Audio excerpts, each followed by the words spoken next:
नमस्कार दोस्तों। आज बारी है हमारी दूसरी कहानी की। ये कहानी है भारत के गौरवशाली आध्यात्मिक इतिहास की, एक भक्त की आस्था की, एक भक्त की परीक्षा की। ये कहानी है मुकुंद की, जिन्हें हम सब जानते हैं परमहंस योगानंद के नाम से। मुकुंद की इस कहानी में हम आपको उनके एक जीवन के बड़ी ही महत्वपूर्ण घटना से सचेत कराएंगे। मुकुंद बचपन से ही परमात्मा में अधिक रुचि रखने वाले व भक्ति तथा योग में लीन रहने वाले व्यक्ति थे। वहीं उनके एक भाई थे जिनका नाम था अनंत। उनके भाई उनका मजाक बनाते थे। जहां अनंत हमेशा पैसों को ईश्वर से ऊपर रखते थे, वहीं मुकुंद हमेशा ईश्वर को ऊपर रखते थे। एक बार की बात है, अनंत ने मुकुंद को चुनौती दी कि जिस ईश्वर को वह इतना मानते हैं, क्या वास्तव में वह ईश्वर उनकी उतनी सुनता है या नहीं। मानो भक्त प्रहलाद को अपनी भक्ति की परीक्षा देनी हो। पर मुकुंद भी हार मानने वालों में से तो नहीं थे। उन्होंने इस परीक्षा को स्वीकार कर लिया। अब परीक्षा ये थी कि मुकुंद को बिना पैसों के आगरा से वृंदावन भेजा जाएगा और वहाँ ना उन्हें किसी से पैसे मांगने हैं, ना ही भोजन मांगना है, और उन्होंने ये सब कर कर वापस घूमकर लौट कर भी आना है। अगर ऐसा मुकुंद ने कर दिखाया तो अनंत मुकुंद के शिष्य बनने भी तैयार थे। तो ये तय हो गया कि ऐसा ही होगा। अब नज़र रखने के लिए भाई अनंत ने दोस्त जितेंद्र को भी मुकुंद के साथ भेजा। चुनौती तो बड़ी थी, पर मुकुंद का विश्वास उससे भी बड़ा। मुकुंद जानते थे कि परमात्मा हमेशा भरण पोषण करते हैं और वह आज भी करेंगे।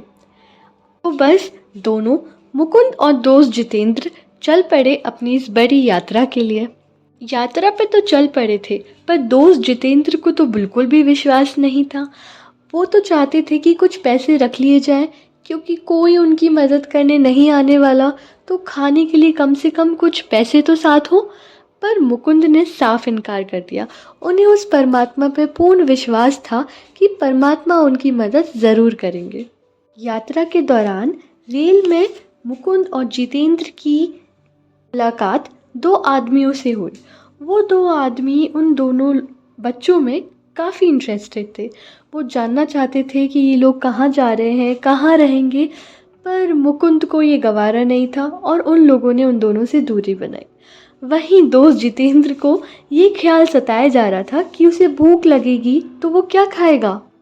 पर परमात्मा का खेल तो देखिए, जैसे ही वृंदावन आया, मुकुंद और जितेंद्र रेलगाड़ी से नीचे उतरे, वहीं जो दो साथी उन्हें रेलगाड़ी में मिले थे, अपनी घोड़ा गाड़ी लेकर मुकुंद और जितेंद्र के पास आ गए और कहने लगे कि इसमें बैठ के हमारे साथ आश्रम चलो। फिर मुकुंद और जितेंद्र भी मान गए और दोनों बैठ के एक आश्रम पहुंचे। आश्रम के कुछ लोग उन्हें अंदर एक बूढ़ी माँ के पास लेके गए।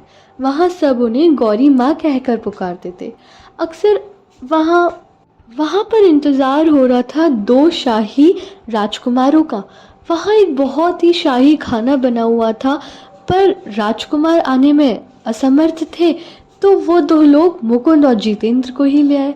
अब माँ का भी कहना था कि इतना खाना बनाया है तो तारीफ करने वाला भी तो कोई होना चाहिए, तो बस बिठाल दिया उन दोनों को इतने खाने के साथ कि कहते हैं कि उनकी 7 पुश्तों ने भी शायद ना खाया हो। चलिए, वृंदावन आते से ही दोनों का भरण पोषण तो खूब अच्छे से हो गया। ये देखकर जितेंद्र की आंखों में तो आंसू ही झलक आए कि परमात्मा ने देखो कितना अच्छा भोजन कराया। बट फिर दूसरे ही पल बोला, ये एक संयोग भी तो हो सकता है, ये कोई परमात्मा का खेल नहीं। तभी मुकुंद ने उन्हें जवाब दिया, ये कैसा खेल है, तुम्हारा पेट भरते से ही तुम परमात्मा को भूल गए। खैर, बात भी सच थी। पर अब सवाल तो ये था कि खाना तो हो गया, पर आगे की जर्नी कैसे ली जाए, आगे कैसे घूमा जाए, कैसे ट्रेन से वापस जाया जाए और कैसे दिन में अपना भरण पोषण किया जाए। इसका निवारण भी बस होने ही वाला था। सामने से उतने में ही एक व्यक्ति आया और कहने लगा कि आप यानी मुकुंद, आप मेरे भविष्य के गुरु हैं।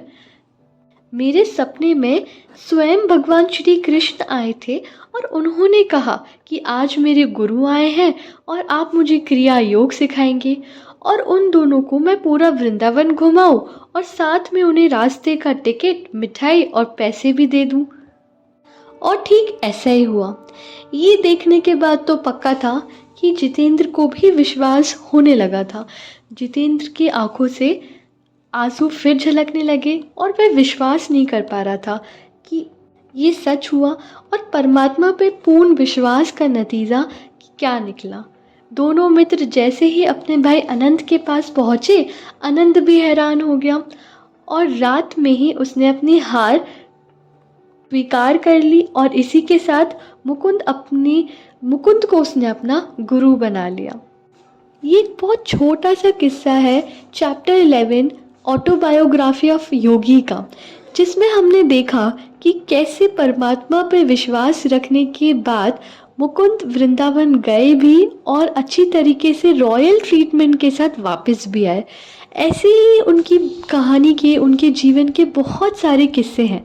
अगर आप और कोई भी किस्सा जानना चाहते हैं या आप चाहते हैं कि हम आपको और किस्से सुनाएं तो प्लीज़ हमें बताएं। Thank you so much. जय श्री कृष्णा, श्री श्री राधे।